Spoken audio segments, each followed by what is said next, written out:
Evening, one and all.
Good evening, one and all. We welcome you to the international webinar series on holistic health, well-being, and sustainable development 2022 on occasion of World Environment Month 2022, commemorating Azadi Ka Amrit Mahotsav, nation celebrating 75 years of independence. Sri Holistic Health, in collaboration with Sri Holistic Health Foundation India and Sri Research Institute and Center for Art, Sciences and Wellbeing. We welcome you all to the international webinar series. Before we start our session, let's take the blessings of Almighty.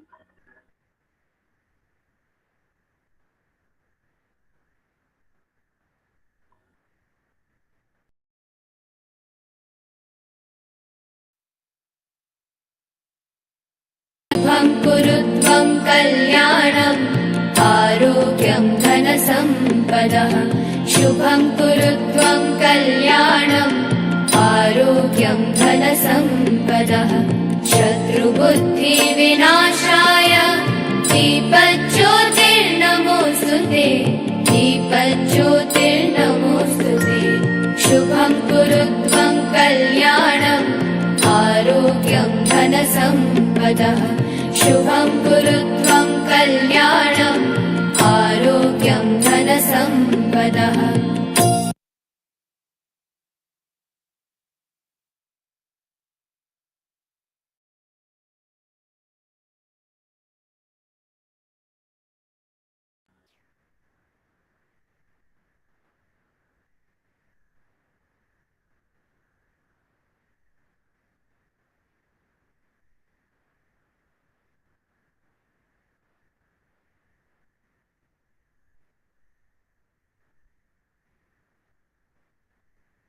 Blessings of Almighty, we shall continue to today's session. Today we have with us Dr. Vidya Hari Iyer, founder and director, psychotherapist, counselor from Dr. Vidya's Smile Dental Clinic, Tamil Nadu. She is multi-talented personality, dentist, artist, animal lover, entrepreneur, passionate dancer, classical singer, author, social activist, and many more. She has won many awards to her credit. We welcome you back once again to the international webinar series.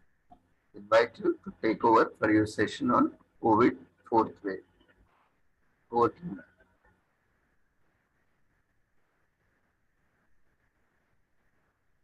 You can unmute yourself and you can start your video. Sir, can you see me and hear me? Yes, ma'am. Okay. So thank you so much, Ravindra sir, for this wonderful opportunity. Thank you, Mary, It's been a pleasure traveling with all of you at this Azadi Ki Amrit Mahotsav. And today we are going to talk on a very, very important topic.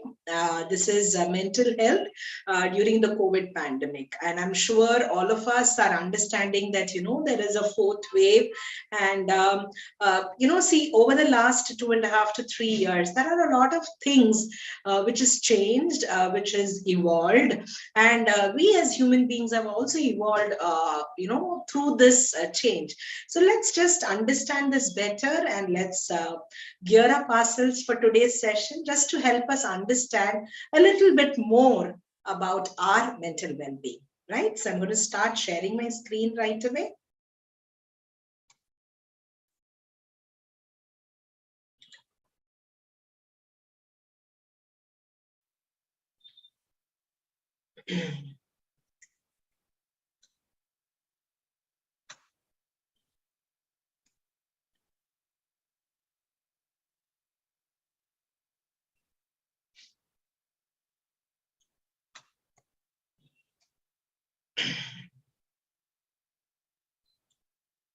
So at the onset, let me thank Ravinder Sirji for giving me this wonderful opportunity. So most of us right now, are totally confused about what's happening. This virus has truly disrupted our everyday life. It has made us get into a kind of a new way of life, wearing masks almost every day, and our mental well-being has also got disturbed. So when you think about what is happening within your mental health, you will see that most of us are feeling sad because there's a lot of worry around, a lot of fear, a fear of death, fear of unknown. Most of us are having concentration problems, paranoia of what could happen, extreme mood changes, inability to cope up with this new life, and engulfed in stress, suicidal thinking or tendencies. Some people are so angry with whatever is happening in terms of increase in the everyday cost of living. And some of them have gone into self-indulgence, into alcohol, drugs, and some are getting into insomnia or sleeping problems too, because they are overthinking about it.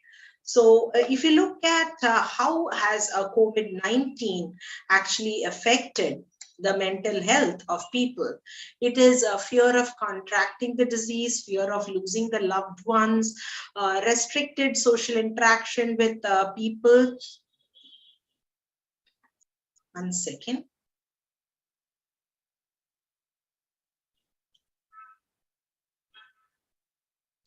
Okay, now I think you'll be able to see the presentation better. So, many people have had a restriction in terms of interaction with their own family. Even when going out, they must have felt that, I can't meet my parents or my siblings or my relatives much more like how I used to meet them earlier. Anxiety related to adapting, working from homes, like most of the places have still not opened up completely. So a lot of, personal space getting opened up to the media, and stress due to homeschooling of children. Even though the children have started going to school, some of them are still getting homeschooled because of a lot of stress, especially in terms of teaching and working skills. And so how do you deal with this mental health impacts of COVID-19? I know it's not all which is very rosy. There are certain areas where we need to think or rethink, right? So let's see what has happened over the different waves that we have experienced, or we are experiencing still. So of course, when you look at the health burden in terms of the first wave, none of us were aware of what was happening. Many people we heard were getting affected. The numbers were rising every second that it was moving. And and a number of cases or mortality or death was happening, and morbidity of whatever people had got it, the different kinds of their personal health issues, like probably obesity, then respiratory issues, their diabetes, their BP, or cardiovascular diseases. All of this was on a if they had it, they were getting succumbed to the wave, and then that was slowly dying down. Now, as it was dying down, a second wave started coming, and this second wave definitely had an impact on our mental well-being, because we thought that probably it's like common cold or something which will come and go, but it was not that. There was a lot of people who were getting affected, and this time it was not just statistics on a computer screen. It was people whom you knew, it was people whom you cared for. They were neighbors, they were friends, they were relatives, they were your parents, your everybody around was getting affected. So this, who is the next person, where is it getting targeted, how is it happening? All these questions were coming up, and definitely there were a lot of positive proactive steps also taking up, and a lot of importance was given on elderly people. Work started because there was an economical meltdown, and then people had to start going to work and start earning their basic bread. So there was a lot of fear for the men folk, especially walking out. And by then, restaurants had actually started giving services. So there was a lot of mobility on the road, but not of the general public, right? And then you had the third wave. Now this had an impact on, again, chronic conditions, and especially when you think about the mental health, the bipolar disorders, eating disorders, ADHD, all of that started, and now there is a spike of the fourth wave. You can see that the numbers are increasing every day. Government is taking very stern steps. There's a lot of psychosocial burden, stigmas of what has happened in the previous, and emergence of new mental illnesses are coming up, and relapse in people who have already had a mental illness. And there has been an economic impact on people's lives too. So it was do or die before. Now let me see what happens. Let me just go and get the work done. So that's how people are thinking. And what can you do about it? So COVID-19, if you think, yes, I've got stressed because of this, it has impacted my mental health, and there are a lot of strain on myself, on my physical being, on my personal health. I am sure all of you are thinking about a lot of options, right? So there is only the serenity prayer, which I would like to highlight here. It says, what is in your control and what is not in your control. So you need to have the wisdom or the knowledge to find or strike the difference between what is in your control and what is not in your control. So focus on what you can control. And what can you control? You can control your emotions. You can control your mental thoughts. You can control what is happening in and around you. So that is very important.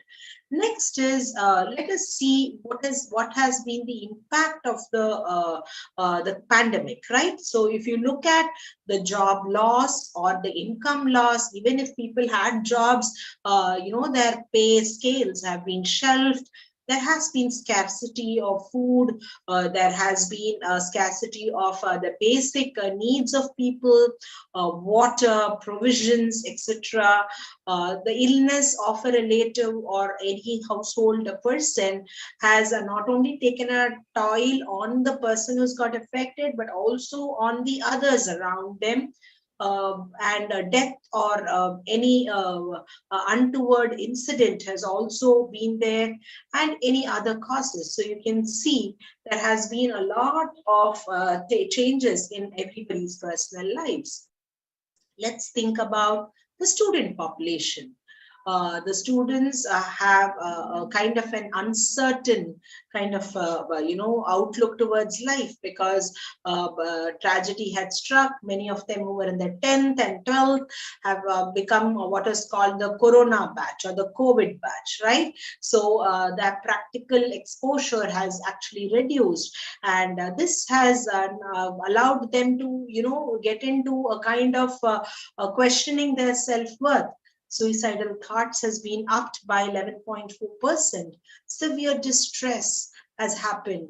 High level of perceived stress of what could happen. Severe depression and high level of anxiety has also increased. And I guess, there is nothing much we can do but to empathize, and then look forward as how we can help our next generation, or the, Gen Z, or the youth of today. And when you look at, young people who are classified as NEET, NEET, that's an acronym which is used for not in education, not in employment, or not in training, which means some have finished but not got jobs. Some have got jobs but have not got their pays. So this, if you look at it, there has been a general worldwide numbers which are really very difficult for us to even digest, because most of them are the youth or the future of all of our lives. So this is very important for us to understand the statistics. The younger adults who are more prone to symptoms of anxiety, depression. Actually, if you look at the age groups, the elders have been able to cope up well. One, probably because above the age of 65, they have already been settled in life. They have some plan for their future. So if you see, that percentage is actually very less. But when you look at the youth, 18 to 24% age, you see it is almost more than half. That is 56.2% of the people who are actually reporting so many, kind of a mental illness, and which they are not able to cope up by themselves. So here are some World Health Organization guidelines, and it is very important for us to understand that we need to follow certain protocols or certain guidelines to just see that we are on the right side of the graph, right? So when there is a lot of stress and adversity, I'm sure you have such thoughts of sadness, hopelessness, or thoughts of harming yourself. So first thing you need to do is, if you can find a person whom you can talk to, please lift up the phone and start talking to that person, because your mental health and well-being is so very important. If you're worried, then start talking about your feelings, even to people at home, so that it can lessen your pain, and probably you would get some kind of a solace in the words that they have got to say. Most of the times, the work pressure has also increased, because your working hours have increased if you are a working person, and this has actually caused a lot of stress and strain, not only of the people but on the fellow people also. So imagine if you're going to work and only 2 are working instead of 4, wherein the 50% people have been shelved out. Those 2 people who are working have to work for the work which has been allotted for 4 people. So obviously the time is increased, the working capacity has actually increased, but the salaries have not worked up to that extent. And when you look at the frontline workers or any essential workers, right from the person who's giving you milk in the morning to the person who is actually trying to bring out vegetables or groceries to your doorstep, everybody is overworked, because it is survival of the fittest. They have to do something, otherwise it is going to spoil their daily bread. So it is very important for us to understand that this fatigue is coming up. So if you are exhausted or detached or unable to focus, it is very important that you find a kind of a solution. You take self-care, rest for some time, and then handle the scenario. Most of the time, these quarantines have made elderly people or people who are living alone to not have any kind of physical interaction with people who are outside. First is the fear that something could happen. Then is that, they don't want to get into any problems because there's nobody to take care of them. Maybe elderly parents whose children are abroad, and maybe parents who are staying away from or nuclear families where they have small children. So what you could do is probably, connect with them, connect through any kind of communication. It could be a regular telephone call, a WhatsApp call, or any online way of social media connect, so that you can maintain your mental health. And older people, it is very important to check on a daily basis, like whether they have got up, whether everything is fine. So it is a kind of a bonding which is reiterating, especially for the elderly parents. It is very important that you just check up and find out if they are all fine. And if somebody has lost a loved one, lend your shoulder, or be empathetical towards them. Find out how you can be a kind of strength to them in these times of distress. So despite all these kind of negative information which is there are still rays of hope. And what can that be? One is that, even though there are so many challenges, we are overcoming them. We are all overcomers. We are people who have changed with time. Otherwise, imagine today, I would not be talking to you all through a computer screen, where not only I'm able to talk to you, but it is also getting live streamed. And look at the kind of exposure all of us are having. We are all at our own places, but still we are connected. So change is the only constant thing. Yes, we didn't have time to evolve this time. We had to change at the snap of your finger. We had to accept things, but we did it. Now it is up to us. Either we do it with a smile or with a frown. Choose the first. Do it with a smile. Embrace the change. Next is, when you get news of people who are having the corona affected symptoms, but you are also at the same time getting a lot of positive feedback that people are recovering and people are coming back home to their loved ones. So lift yourself up first, and then lift your people around you. Spread this good news also, and stay connected. Speak what is the reality to people. And if you can, then you can also connect with friends, lighten up people's minds, and lift people up. You can talk to each other, so that when you keep expressing and when you lend a good listening ear, I'm sure people will understand that people are going through this, and they can process their feelings and relieve the stress. And for the frontline helpers and workers, you can work in rotation, especially for high stress jobs, because no human being can actually work 24/7.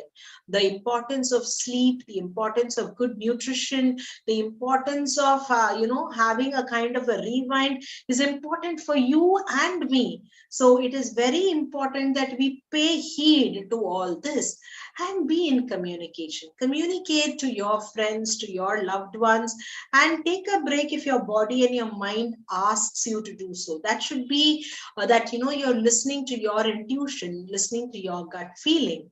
And limits the time. I'm not saying stay away from social media or any such negative news. Be aware, but understand that you don't have to get the exact statistical information at every second of the day, because that's only going to add on to your anxiousness, and it's going to make you feel upset. It makes you feel like it is hopeless. So don't do that. Probably once in a day you could check up just to see or have an understanding of what's going on in life. And I'm sure if you look at the statistics, they are alarming from 2019 to right now in 2021. If you look at it, it has actually increased 4 times. And now if I say of 2022, it's going to be much more. So we need to understand that we need to strike a balance. And how do you strike a balance? You need to take care of your mental health. So first is the psychological first aid, wherein you open up to people, you acknowledge the emotion, and then you start journaling your thoughts and see how you can have a positive way to or outlook towards life. And if you're not able to do it yourself, find out a person who can help you or any other mental health professional. And if you think, do I need help? This is a question which is coming onto your mind. See, if you're feeling low and it is like less than 2 weeks, you're feeling like this, having some trouble while sleeping, or you're not able to do your work, you're not able to meet your deadlines, then they are mild symptoms. So you can start doing some self-care activities like exercises, engaging with your friends, having adequate sleep, eating right, eating healthy, talking to a trusted friend, or practicing meditation, relaxation, and mindfulness. But if you have severe symptoms, which has lasted for more than 2 weeks, like probably not able to eat or not wanting to eat, or struggling to sleep or struggling to get out of bed, difficulty in focusing or working, or not able to do work, and because of that your job is at a crossroad, and unable to perform any daily usual functions, like whatever you need to do or you were doing before, or any thought of death or self-suicidal or any kind of self-harm, then please rush on to medical professional help. Some you might need just medication. For some, you might need therapies to get you out of it. But this could be a very important that either it could be an individual one or a group one. We need to understand that. So how can COVID-19 and your mental health work together? One, as I told you, the media breaks. Do good breathing exercises in the morning when you get up. Say 5 minutes. You can go next to your terrace or probably a window which is outside greenery. You can just take a few breaths and do your pranayams. This is going to be very good. You can try some healthy food and well-balanced meals. That's very important. You could unwind yourself and take time to unwind, because this is very important. And when you unwind, you will get a lot more of a battery charge. That is important. And if you have time right now, think about the passion which you had, maybe singing, dancing, painting, whatever your heart says. Find time to do that on a regular basis and practice the power of positive thinking. It's so very important. If you don't have it yourself, find out a person whom you know who can transfer some amount of positivity to you. How can families work together, especially when they can look after themselves? See, many a times we saw that, the father goes out to work, mother is also working sometimes, children go off to school. They only used to get together probably over the weekends, but now you have all the time in the universe. So you can see that, how can you actually sit and talk to each other, probably play with each other, have a common meal time, pray to God to each other, have a kind of a positive mental attitude, setting up a positive atmosphere within the house. You can also have a kind of small games to play within yourself, or some kind of an interaction. You can think about the beautiful holidays you've had so far. All this will bring you closer, just reminding yourself of all the nice things you've had together in life. As far as the students are concerned, what you can do to support each other, maybe if somebody is not doing well in their studies, you could have a group study time other than your school time. You could probably help each other, not only in homeworks, probably in assignments too. This would give you a kind of making yourself feel better, like we used to have group studies in offline times. So you could have a group study in online times too. And you could probably have a scheduled time for the time you want to work, especially after school, when you have to do your homework, probably you can have some time for your hobbies or some physical activity which will boost your intentions in your mind. And now that people have started taking even extracurricular activities like music and dance and all of that over online classes, I think you could join something which could ease and make you feel nice through the day. Of course, it could vary from person to person, but I think, when you start doing it over a period of time, you can check up whether it really works out for you. Now, another very important thing is how can you become better than what you were yesterday? So this is very important, especially when you're looking at various aspects of life. It could be personal, it could be physical in terms of fitness, it could be maybe even, kind of things where you did not have time for your passions, or it could be things where you wanted to do something, you wanted to clean up your cupboard, you didn't find time to do that. So it is up to you to focus on what you can do in the time given or in the 24 hours you have in time. You can even improve your skills. It could be hard skills or soft skills. You could probably enroll yourself for a course or upgrade yourself, upgrade your knowledge. Now that most of the courses are online, you might be able to find time over the weekends to work on it, just to probably get a better outbreak of what you want in life. You can practice yoga, meditation, and a positive mental health. You can definitely bring out a lot more positive aspects of life as you work on. You can engage in some communal activities. Probably if you're living in a community, you can have some group activities also. It could mean not only work-based, it could be also for pleasure. You could just have an Antakshri night, or you could have a Bollywood night where you all can dress up and go. So you can think about some creative ideas and work on, so that you bring out the possible best version of yourself. And definitely write down what were your strengths during this time and work out on yourself, so that you will be able to keep honing and understanding your strength. If you had any weakness or any days when you were not very good or when it felt good, you can definitely work out on that too and make yourself a better version of yourself. And be kind to yourself. There is no comparison or thinking about what other has done and what you have not done.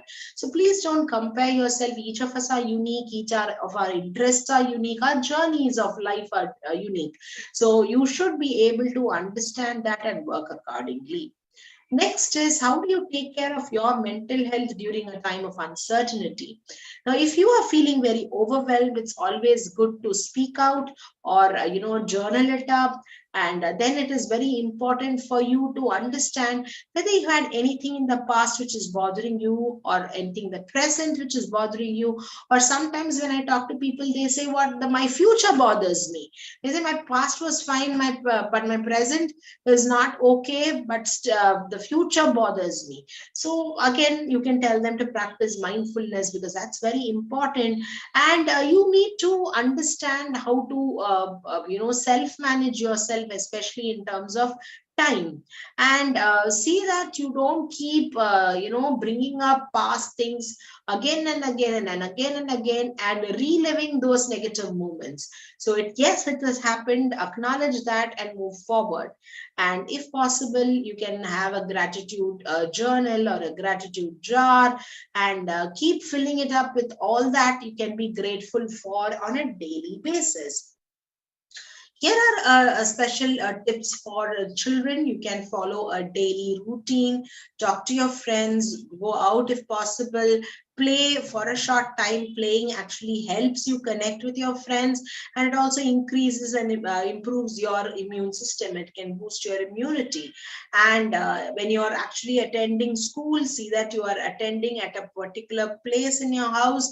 And in case you're still going online, and be very mindful, switch on your video, and be very attentive, because sometimes you might not be the ones going to school in the for some time right now.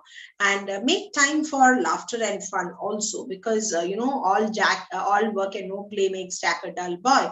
So it's very important for us to actually play a lot too, so that when we work, we can work better.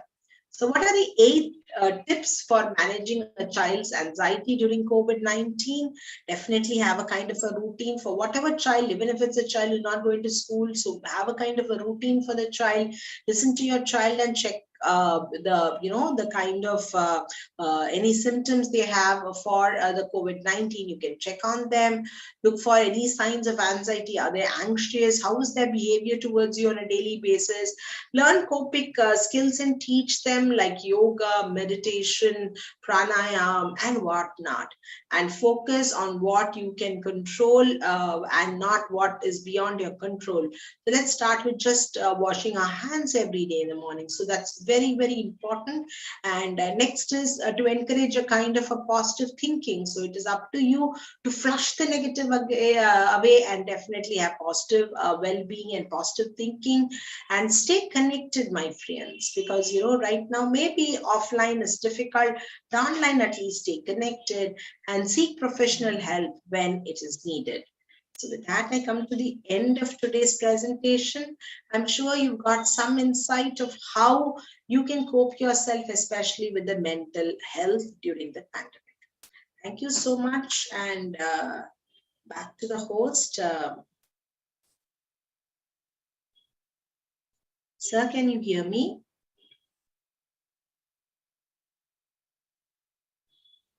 Hello? Hello? Yes, it was a wonderful session. Thank you so much, sir. Any doubts or questions? I'll be there to answer.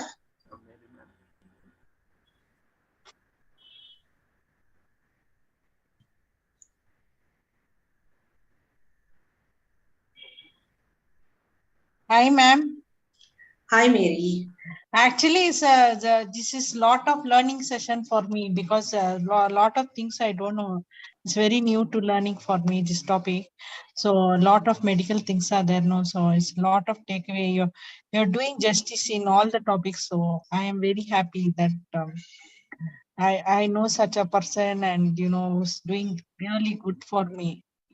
Thank you so much, dear. Thank you so much. Actually, it's a mind-blowing session. So every time I listen to your session anywhere, I got lot of takeaway. More than I don't have any doubts in all your sessions. Always I'm learning. Whenever you come, I learn. Wherever your session is there, you send link, I will attend because I'll keep on learning. So much to learn from you that I'm everyday takeaway. Thank you so much, dear. Thank you so much. Truly means a lot. Thank you. Wish you all the best, ma'am, from the sister from Bangalore. And God bless you and keep smiling like Smile Dental Clinic. Thank you, madam. Thank you so much. Thank you. Can you just unpin this presentation and that I can see you all in case there are any,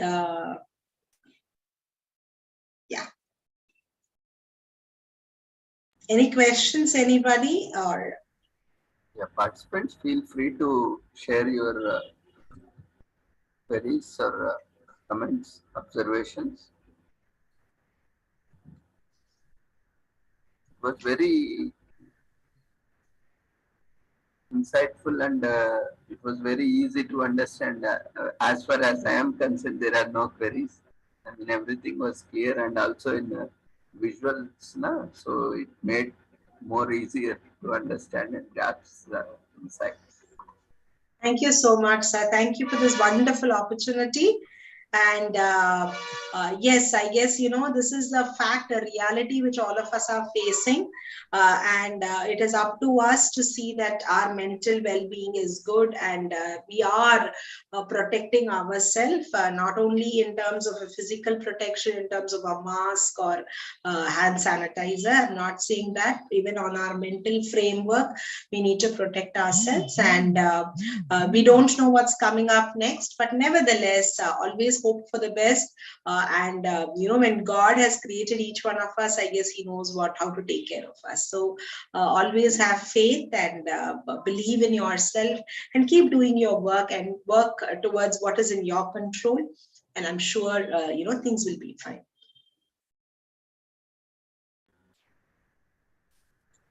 So if there are no queries, sir, I think thank you again for a wonderful opportunity.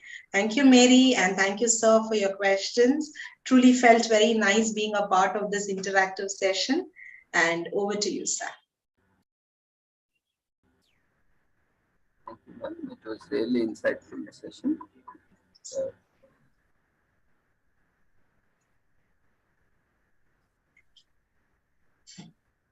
It was really the need of the hour, because nowadays the new protocols and the guidelines have been reinitiated.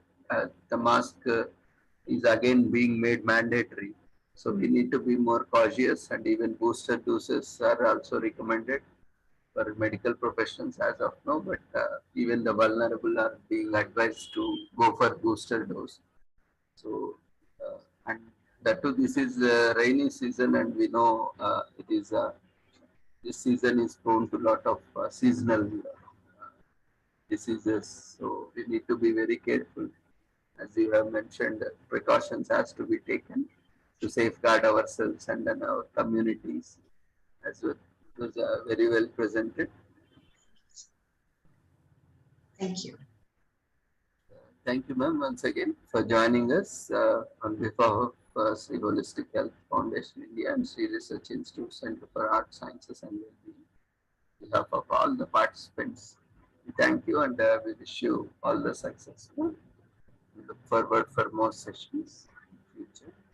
Thank you so much, sir. Thank you so much. Dear participants, kindly fill up the feedback form, and tomorrow we have an international webinar on yoga. Immediately after our regular sessions from 6 to 7, we'll be having our regular sessions, and from 7 to 8:30, we'll be having an international webinar on yoga. Basically, it's an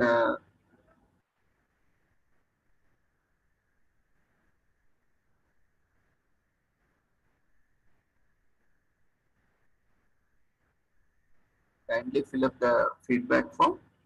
The link has been shared in the chat box.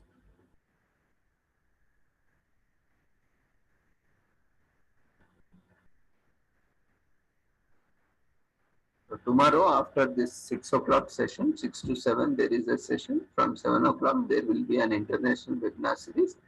And for both, participants will be getting certificates, 2 certificates. Those are individual events, but you can join with the same link. With the same link, you can join both the events, or you can continue even after 6 o'clock session. You can continue to remain in there and attend the international webinar, and you can get both the certificates. They are basically, it's a introductory kind of event for yoga for various countries, participants from various countries. So do join us tomorrow for the regular international webinar series, and also for the international webinar on yoga.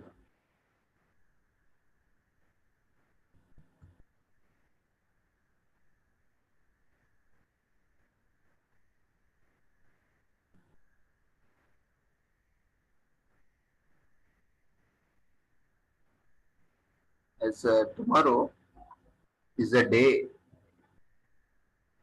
international day dedicated for yoga.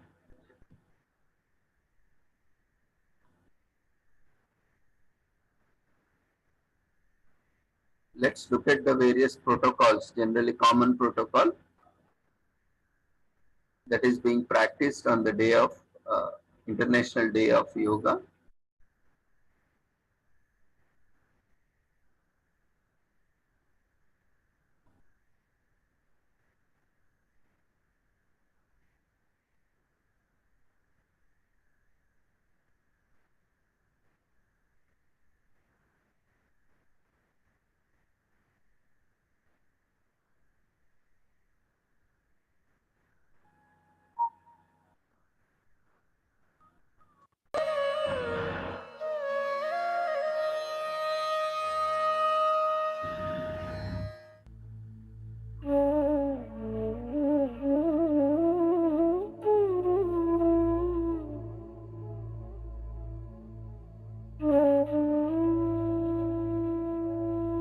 Inhale serenity.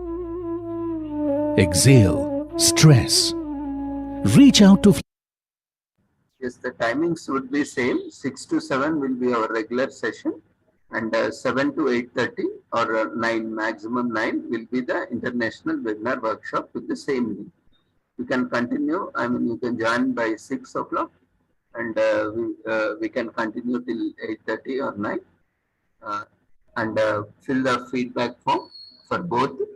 And we'll be sharing the registration link also, like this event, and for that event we'll be sharing in our Facebook group as well as Telegram channel. So kindly look for the registration link.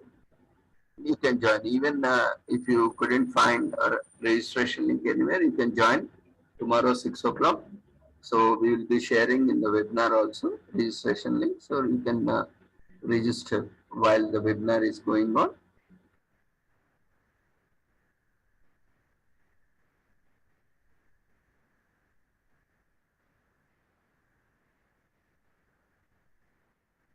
flexibility. Leave behind chronic pains. Shut out the world. Tune in to your inner being. Don't work out only for your body. Work out for your mind, body, and spiritual well-being. Add yoga to your life. Add life to your lifestyle. While addressing the 69th session of United Nations General Assembly on September 27, 2014, the Honorable Prime Minister of India, Shri Narendra Modi, had urged the world community to adopt an International Day of Yoga. योग हमारी पुरातन पारंपरिक अमूल्य then है। योग मन व शरीर, विचार व कर्म, संयम व उपलब्धि की एकात्मता का तथा मानव व प्रकृति के बीच सामंजस्य का मूर्त रूप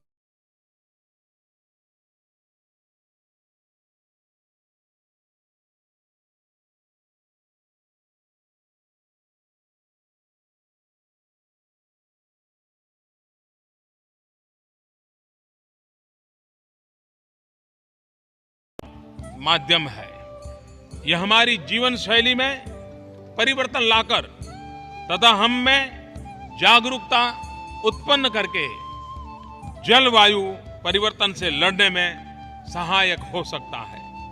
आइए हम एक अंतर्राष्ट्रीय योग दिवस को आरंभ करने की दिशा में कार्य करें।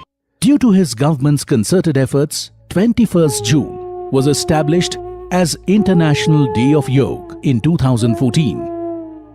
With a record consensus of 177 co-sponsoring countries in 193-member United Nations General Assembly, in its resolution, the United Nations General Assembly recognized that yoga provides a holistic approach to health and well-being while bringing harmony in all walks of life.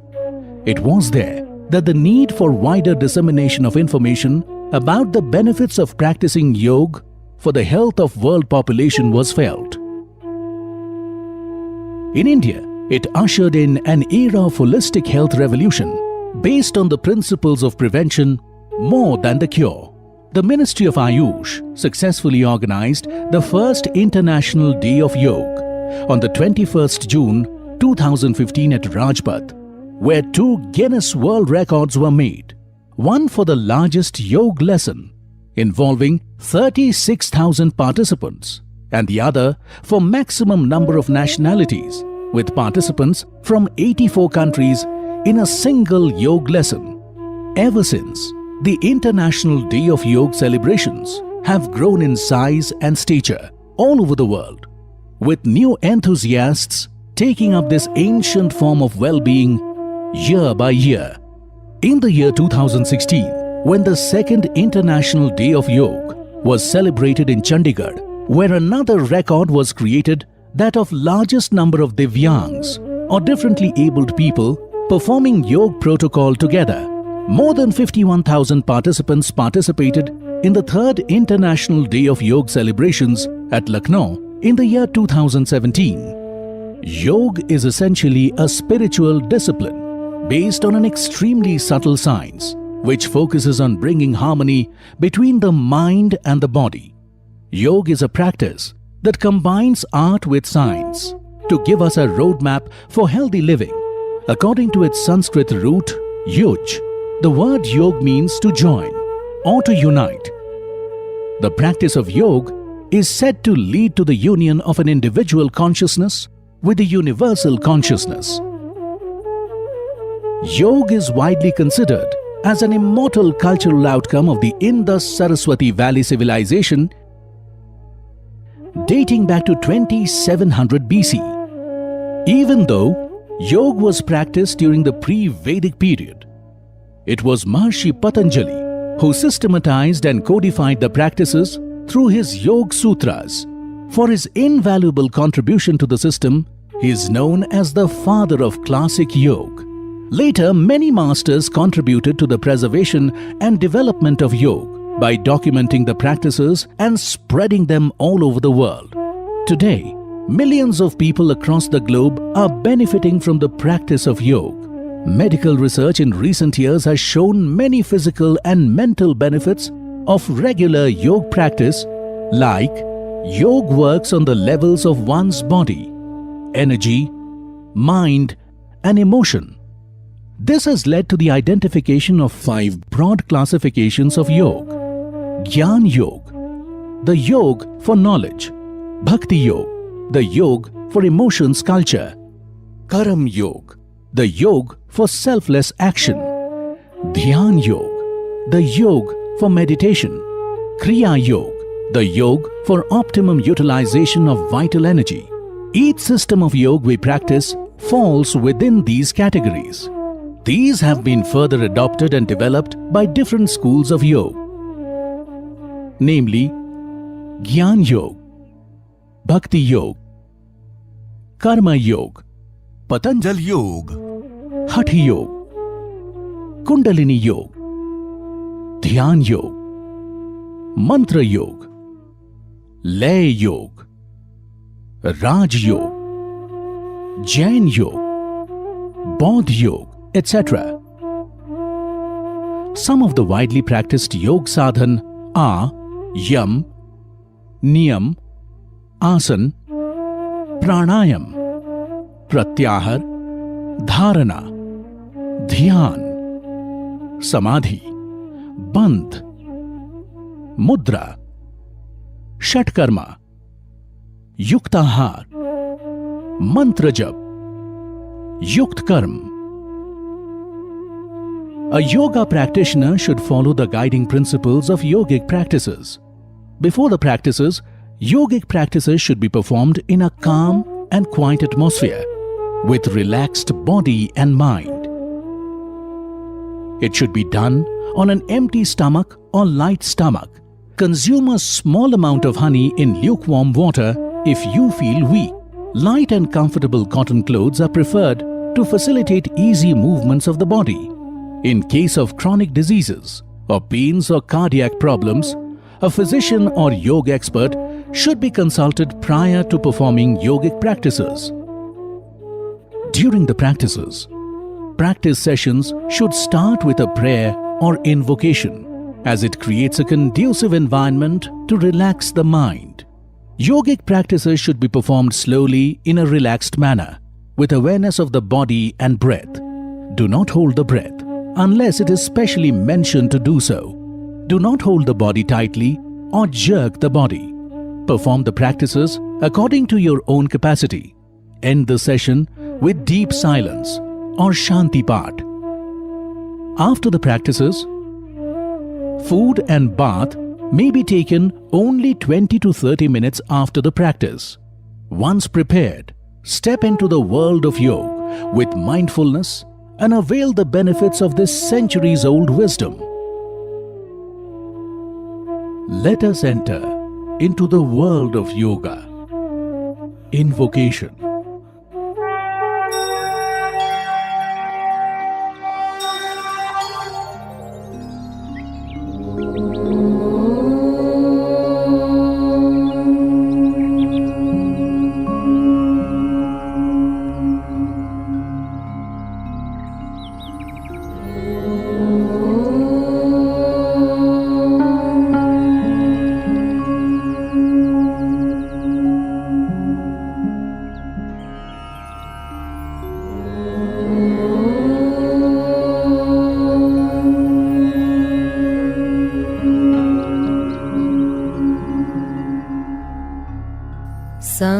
गच्छध्वं संवदध्वं सङ्गच्छध्वं संवदध्वं संवो मनांसि जानता संवो मनांसि जानता देवाभागं यथा पूर्वे देवाभागं यथा पूर्वे संज्ञानाना उपासते संज्ञानाना उपासते संज्ञानाना उपासते संज्ञानाना उपासते संज्ञानाना उपासते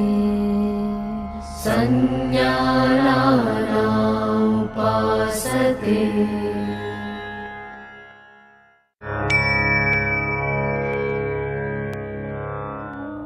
Let's start yoga sadhana with yogic Sukshma Vyayama or loosening practices to increase microcirculation.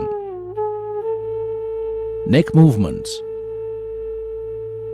Forward and backward neck bending. Caution: avoid this practice in case of severe cervical spondylitis. Start with alert posture Samasthiti. Stand with the feet 2 to 3 inches apart. Keep the hand straight beside the body.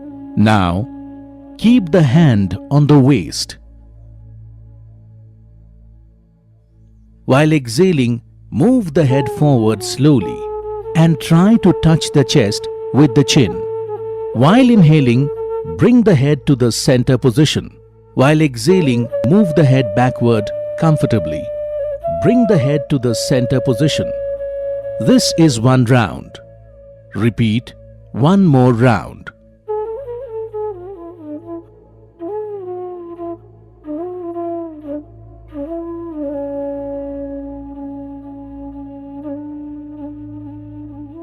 Right and left neck bending. Caution: do not overstrain during this practice. While exhaling, bend the head slowly to the right. Bring the ear as close as possible to the shoulder without raising it. Experience stretching on the left side. While inhaling, bring the head to the center position. While exhaling, bend the head slowly to the left side. Experience stretching on the right side.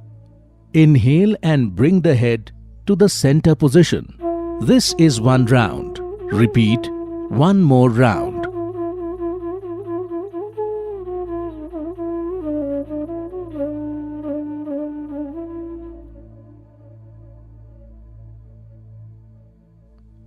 Right and left neck twisting. Caution: do not give jerk to the neck. Keep the head upright. While exhaling, gently turn the head to the right so that the chin is in line with the shoulder. While inhaling, bring the head to the center position. While exhaling, gently turn the head to the left. Feel or experience stretching on the right side. Inhale and bring the head to the center position. This is one round. Repeat one more round.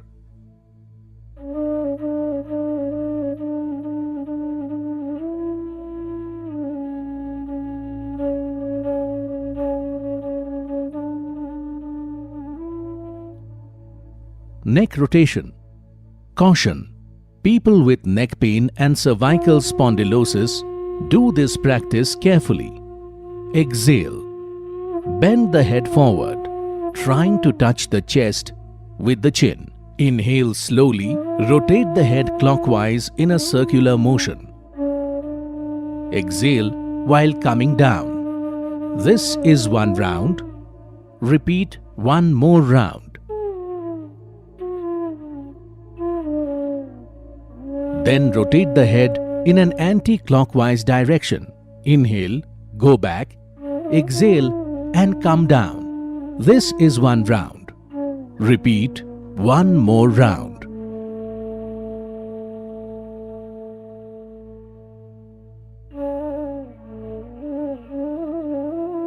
Inhale and bring the head to the center position. Exhale, bring the arms down and relax. Shoulder movements. Shoulders and arms movement. Caution, frozen shoulder patients do this practice carefully. Start with alert posture, Samasthiti. Stand with the feet 2 to 3 inches apart. Place the hands by the sides. Keep the fingers together, pointing downwards. While inhaling, move both the arms from side above the head with the palm facing outward. Exhale and bring them down. This is one round. Repeat one more round.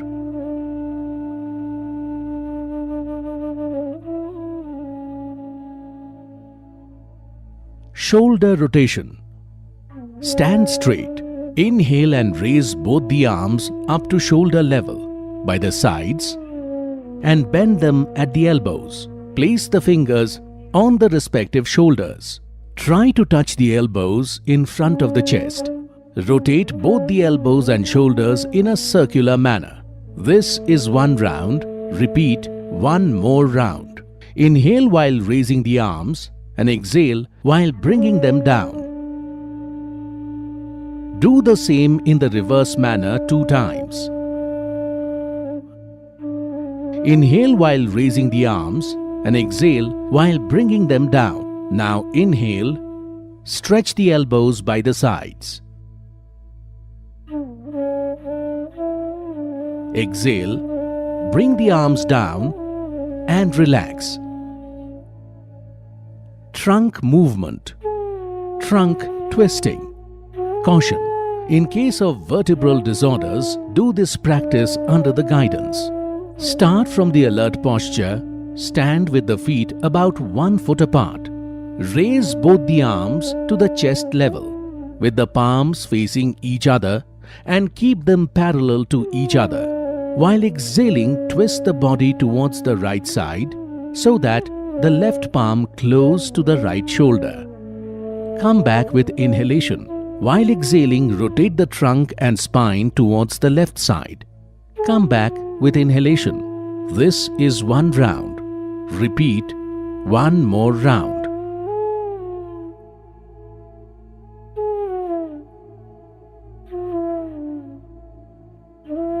Slowly return the arms with exhalation and feet together. Relax. Knee movement. Caution. In case of arthritis and obesity, do this practice carefully. Start in alert posture. Then keep the feet 1 foot apart. Inhale. Move your arms up the shoulder level from the front, palms facing downwards. Exhale. Bend the knee and bring down your body to the half squatting position. In the final position, both the arms and thighs should remain parallel to the ground. Come back with inhalation. This is one round. Repeat one more round.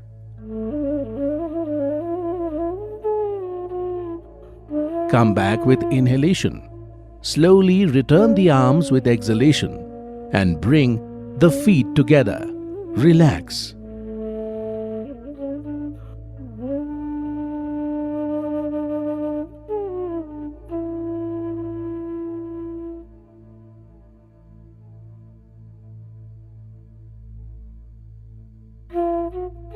Tadasana.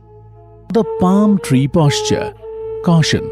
Avoid lifting the heels in case of arthritis, varicose vein and vertigo. Alert posture. Stand with feet 2 to 3 inches apart. Place the hands by the sides. Inhale. Lift your arms to the shoulder level from the front. Interlock the fingers. Exhale. Turn the palms outwards. Now, inhale. Stretch the arms over your head. Raise the heels of the floor and balance on the toes. Maintain the final position for 3 to 5 breaths with body awareness. Bring the heels down. Release the interlock of the fingers. Exhale. Bring the arms down by the sides and come back to the starting posture. Relax.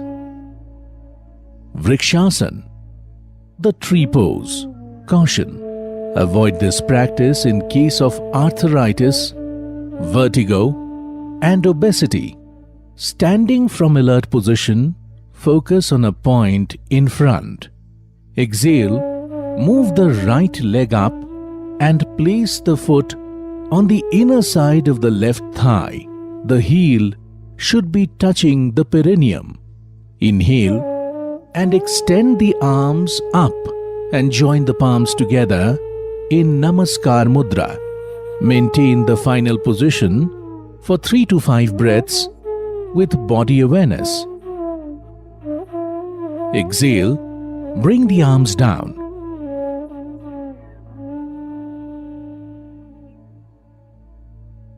Release the right leg and bring it to the starting position.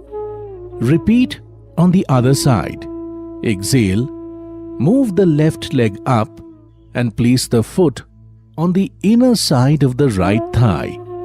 The heel should be touching the perineum. Inhale and extend the arms up. Join the palms together in Namaskar Mudra. Maintain the final position for 3 to 5 breaths with body awareness. Exhale, bring the arms down.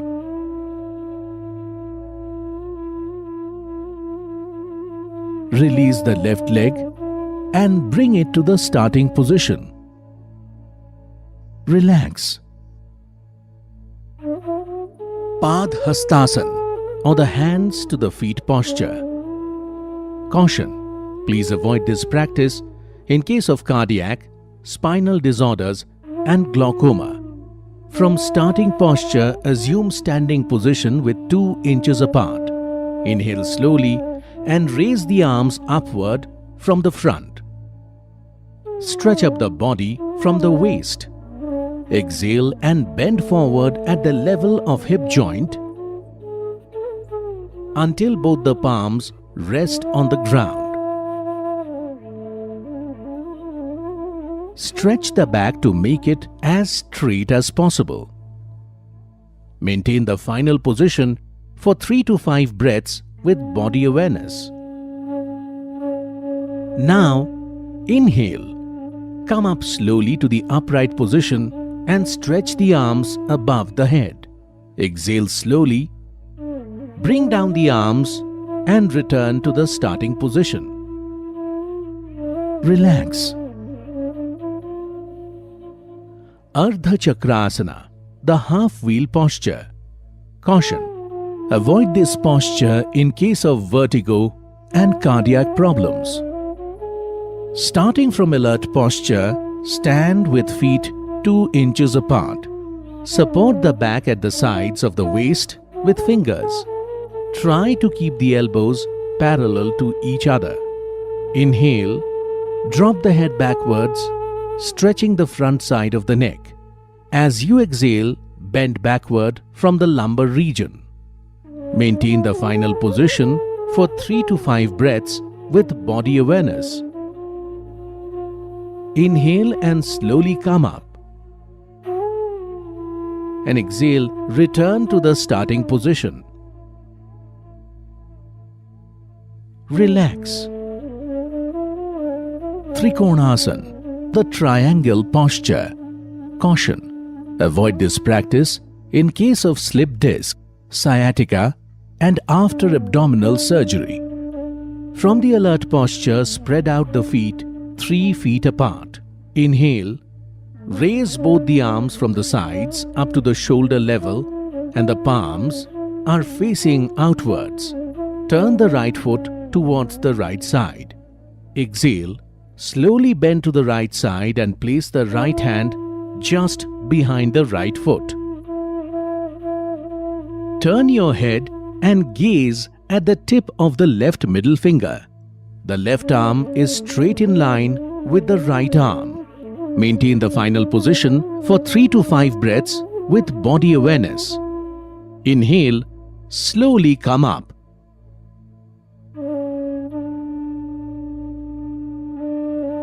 And bring the right foot back. Repeat on the other side. Turn the left foot towards the left side. Exhale, slowly bend to the side and place the left hand just behind the left foot. Turn your head and gaze at the tip of the right middle finger. The right arm is straight in line of the left arm. Maintain the final position for 3 to 5 breaths with body awareness. Inhale, slowly come up.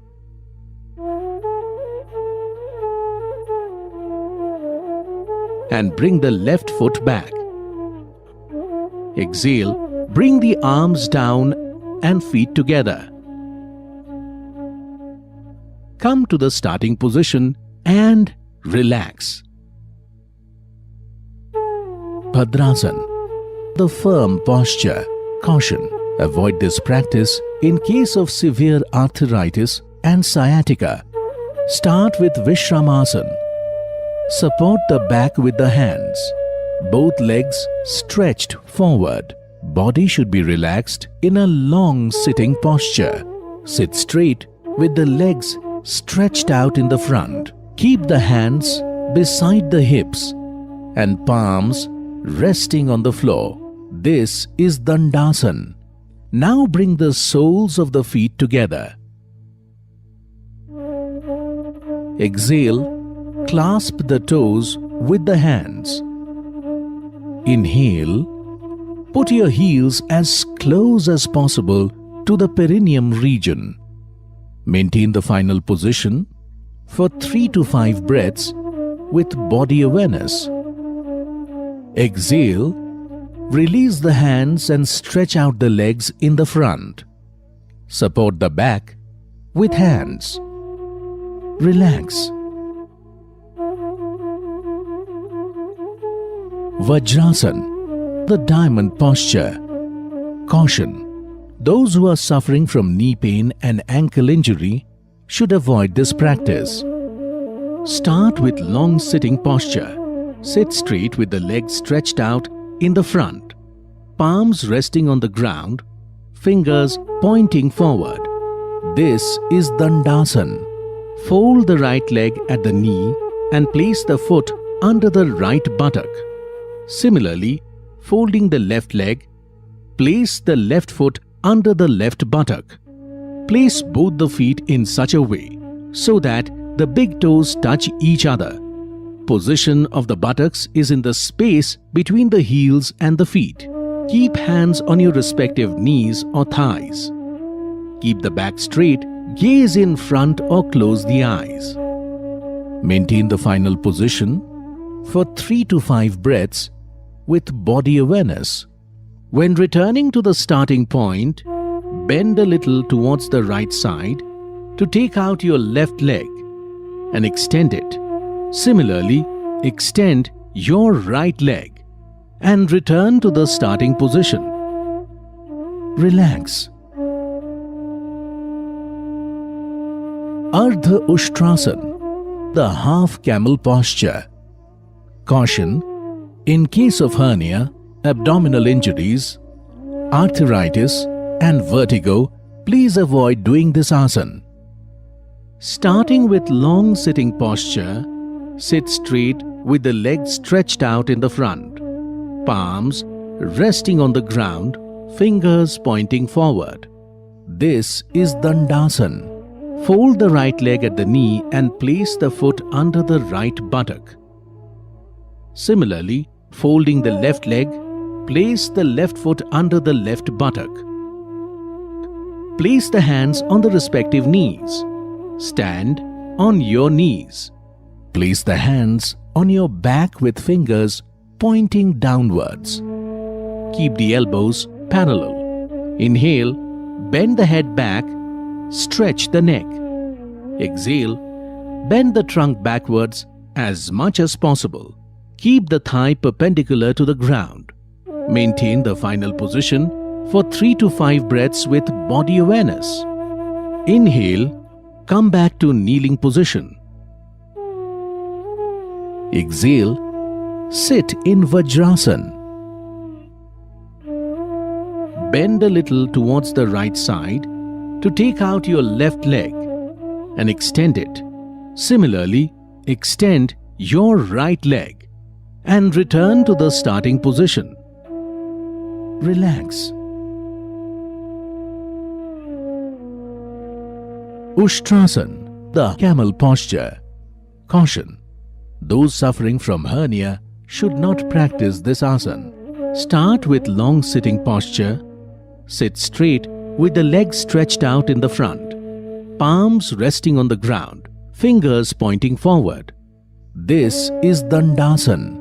Fold the right leg at the knee and place the foot under the right buttock. Similarly, folding the left leg, place the left foot under the left buttock. Place the hands on respective knees. Stand on your knees. Now bring the knees and the feet a few inches apart. While inhaling, bend backward without jerking the neck. Exhale, place the right palm on right heel and left palm on left heel. Weight of the body should be evenly supported by the arms and legs. Maintain the final position for 3 to 5 breaths with body awareness. Inhale, come back to kneeling position. Exhale, sit in Vajrasan. Bend a little towards the right side to take out your left leg and extend it. Similarly, extend your right leg and return to the starting position. Relax. Shashakasana, the hare posture. Caution: avoid this posture in case of osteoarthritis of the knees. Start with long sitting posture. Sit straight with the legs stretched out in the front, palms resting on the ground, fingers pointing forward. This is Dandasana. Fold the right leg at the knee and place the foot under the right buttock. Similarly, folding the left leg, place the left foot under the left buttock. Place the hands on respective knees. Inhale, spread both the knees wide apart. Place the palm between the knees. Exhale, bend forward with arms outstretched and place the chin on the ground. Keep the arms parallel. Maintain the final position for 3 to 5 breaths with body awareness. Inhale and come up. And close the knees together. Bend a little towards the right side to take out your left leg and extend it. Similarly, extend your right leg and return to the starting position. Relax. Uttan Mandukasana, the stretched up frog posture. Caution: patients with osteoarthritis of the knees should avoid kneeling position. Start with long sitting posture. Sit straight with legs stretched out in the front, palms resting on the ground, fingers pointing forward. This is Dandasana. Fold the right leg at the knee and place the foot under the right buttock. Similarly, folding the left leg, place the left foot under the left buttock. Place the hands on respective knees. Spread the knees wide apart. Inhale slowly and raise the arms upward from the front. Exhale, fold them from the elbow and place the palms on alternate shoulder blades. Right palm on left shoulder blade and left palm on right shoulder blade. Maintain the final position for 3 to 5 breaths with body awareness. Now inhale and raise the arms up. Exhale, bring the arms down. And close the knees together. Bend a little towards the right side to take out your left leg and extend it. Similarly, extend your right leg and return to the starting position. Relax.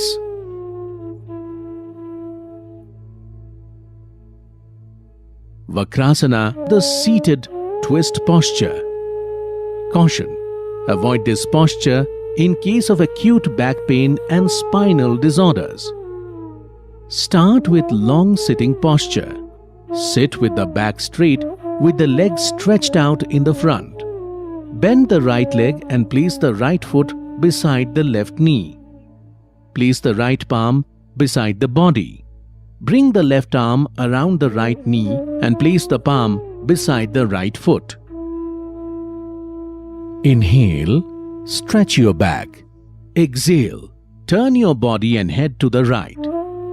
Maintain the final position for 3 to 5 breaths with body awareness. Inhale and come back. We will now repeat the same on the left side. Bend the left leg and place the left foot beside the right knee. Place the left palm beside the body. Bring the right arm around the left knee and place the palm beside the left foot. Inhale, stretch your back. Exhale and twist your head and body to the left. Maintain the final position for 3 to 5 breaths with body awareness. Inhale, come back to the starting position. Relax.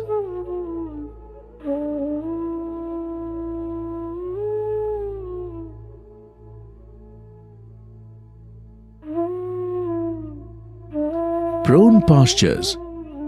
Makarasana, the crocodile posture. Caution: avoid this practice in case of pregnancy and frozen shoulder. Start in Vajrasana. Slowly lie down on your stomach with feet together and toes pointing outwards. Place the chin on the ground. Stretch your arms forward.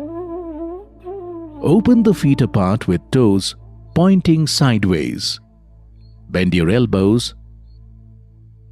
Put the chin on the hands. Head up and place cheek on your hands. Close your eyes and relax the whole body. Maintain the final position for 3 to 5 breaths with body awareness. Remain aware of the body and breathing. Bhujangasana, the cobra posture. Caution: those suffering from hernia and stomach ulcers should not practice this asana. Start with Makarasana. Now join the legs and stretch your arms forward and rest your chin on the ground. Now place your palms beside the chest and elbows close to the body. Inhale slowly. Lift the head and chest up to the navel region. With the help of spinal muscles, keep the elbows parallel and maintain the final position for 3 to 5 breaths with body awareness. Exhale, bring the head down and rest your chin on the ground. Relax in Makarasana. Shalabhasana, the locust posture. Caution: those with severe lower back pain, peptic ulcer, hernia and cardiac patients should avoid this posture. Start with Makarasana. Now join the legs and place both hands beside the body, palms facing downwards.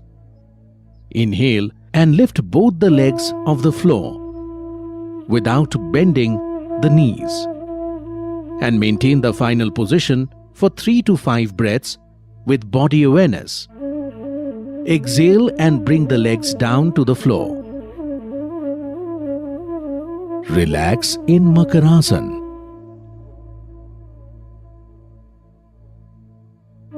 Supine postures. Setu Bandhasana, the bridge posture. Caution: those suffering from stomach ulcers and hernia should not practice this asana. Lie down on the ground with legs stretched out comfortably and palms facing downwards. Bend both the legs at the knees and bringing the heels near the buttocks. While holding both the ankles as per your convenience,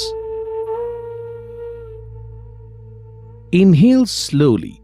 Raise your buttocks and trunk up as much as you can to form a bridge. Maintain the final position for 3 to 5 breaths with body awareness. Exhale, slowly bring your hips down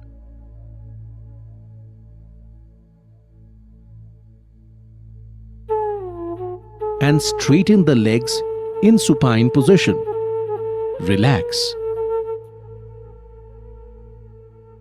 Uttan Padasana, the raised leg posture. Caution: people with hypertension should practice this asana with one leg alternatively.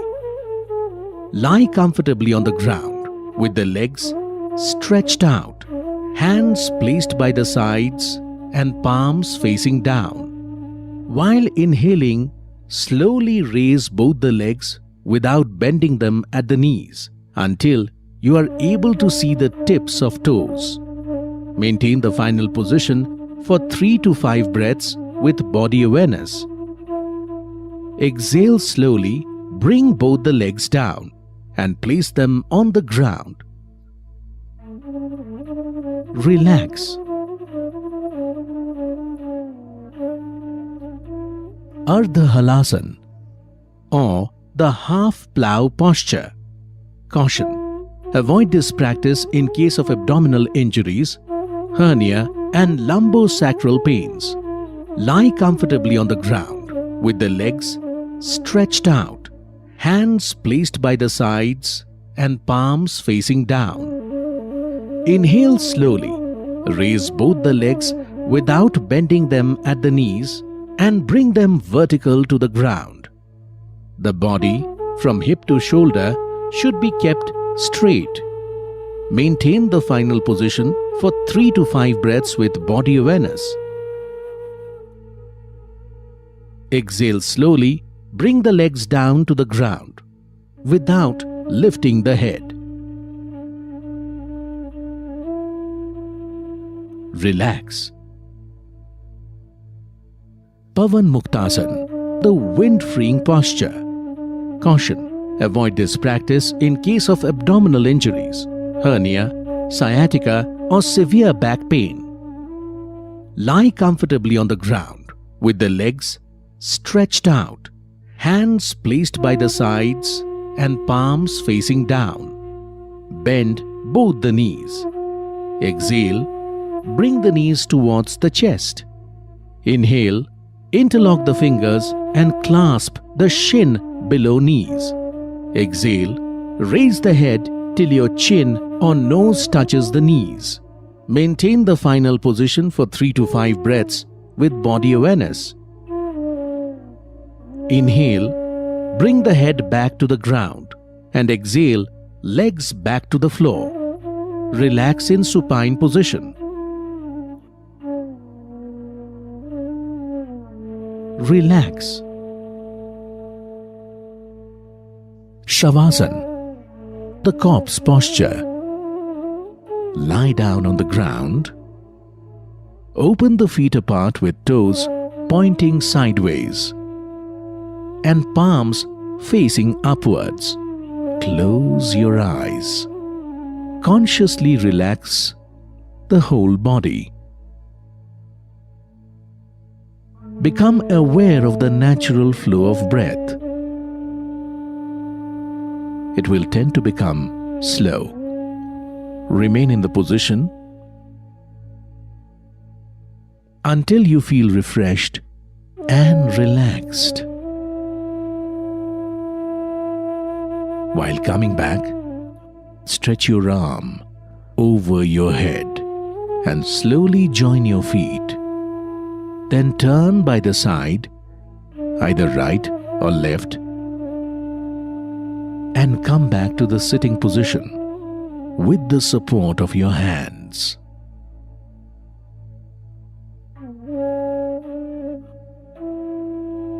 Kapalbhati. Caution: avoid this practice in case of cardiac conditions, epilepsy, hernia, gastric ulcer, and during menstrual cycle. Sit in any comfortable position. Keep the spine and the head straight with the eyes closed. Place the hands on the knees in Gyan Mudra. Inhale deeply through both the nostrils till you start experiencing fullness of the pelvic space and the chest expands. Expel the breath with forceful contractions of the lower abdominal muscles.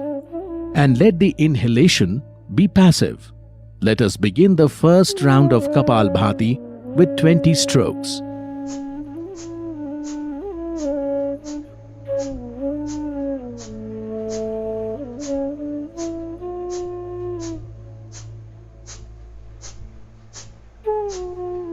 Exhale deeply and relax. This is one round of Kapalbhati. Repeat 2 more rounds with 20 strokes each.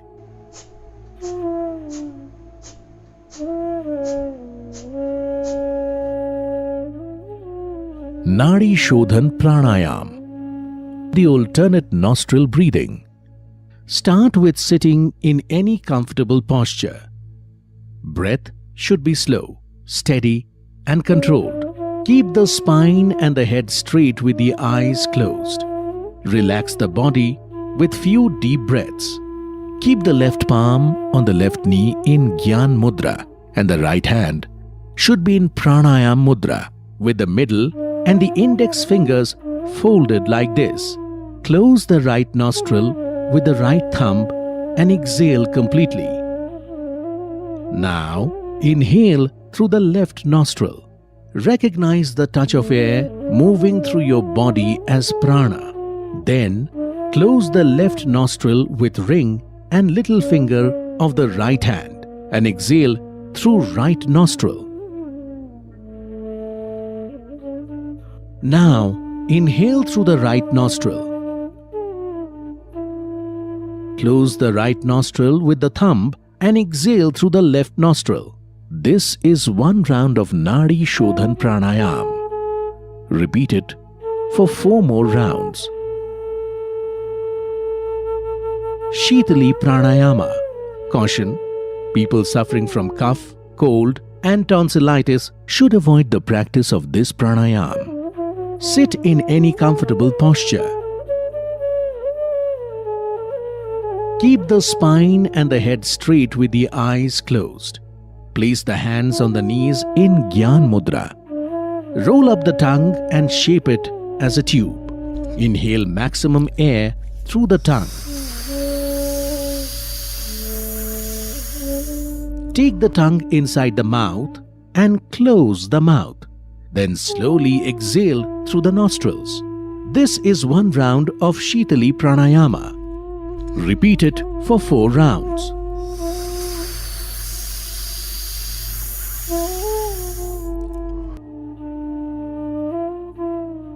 Bhramri Pranayam. Sit in any comfortable posture. Keep the spine and the head straight with the eyes closed. Place the hands on the knees in Gyan Mudra and inhale deeply through the nose. Exhale slowly, making a deep humming sound.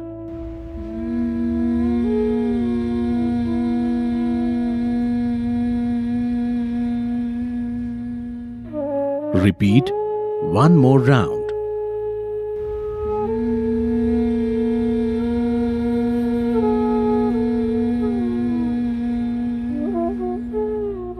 Practice the Bhramri Pranayama with Shanmukhi Mudra. Close the eyes with index fingers. Place the middle finger side of the nose. Don't close it. Upper lips with ring and lower lips with small fingers, ears by respective thumbs as shown in the video. Inhale deeply through the nose. Exhale slowly, making a deep humming sound.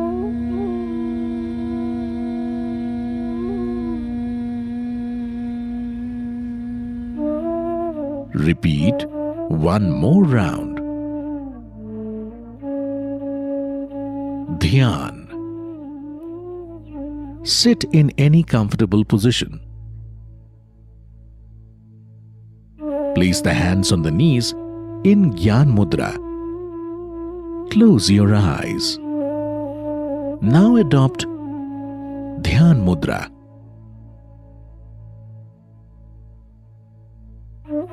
And sit in a slightly upturned face.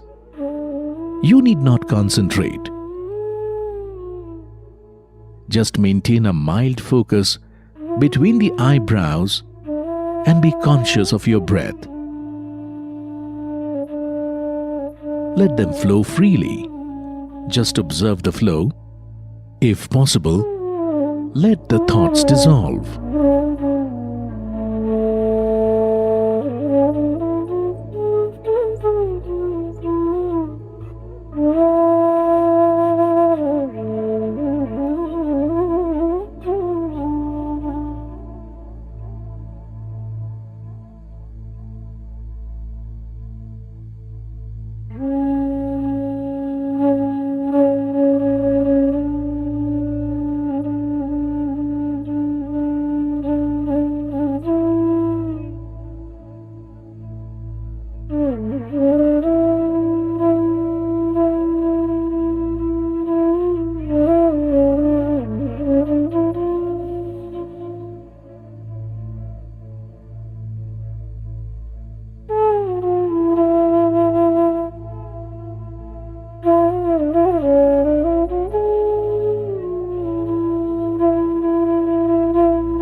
Now time for us to take Sankalp.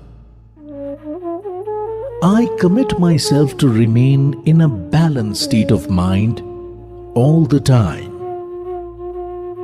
It is in this state that my development reaches its greatest possibility. I commit to do my duty to the self, family, at work, to society, and to the world. For the promotion of peace, health, and harmony.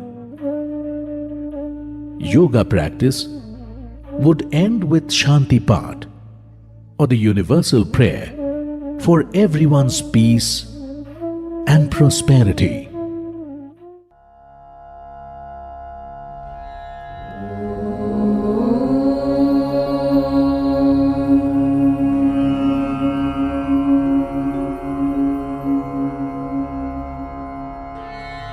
सर्वे भवन्तु सुखिनः सर्वे सन्तु निरामयाः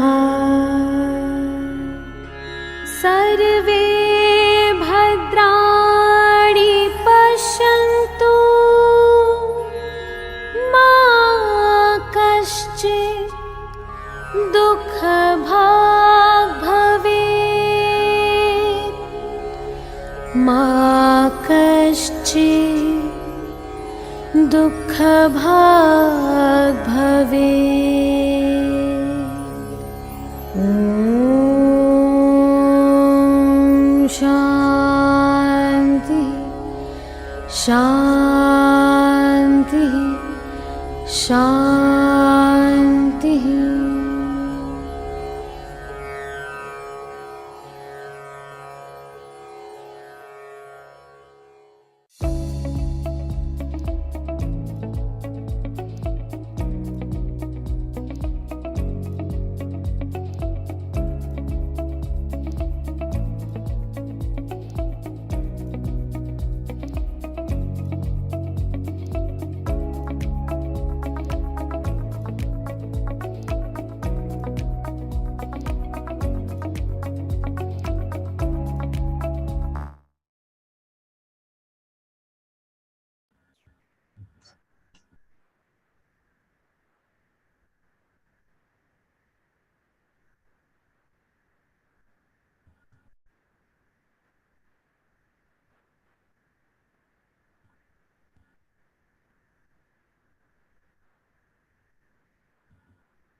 Thank you everyone for joining today's webinar series. See you all tomorrow at the same time.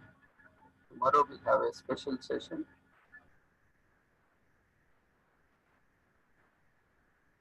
Along with our regular webinar series, we'll be having international workshop on yoga. So see you all tomorrow at the same time with the same feedback link has been shared in the chat box and in the feedback form. See you all tomorrow. Happy International Day of Yoga.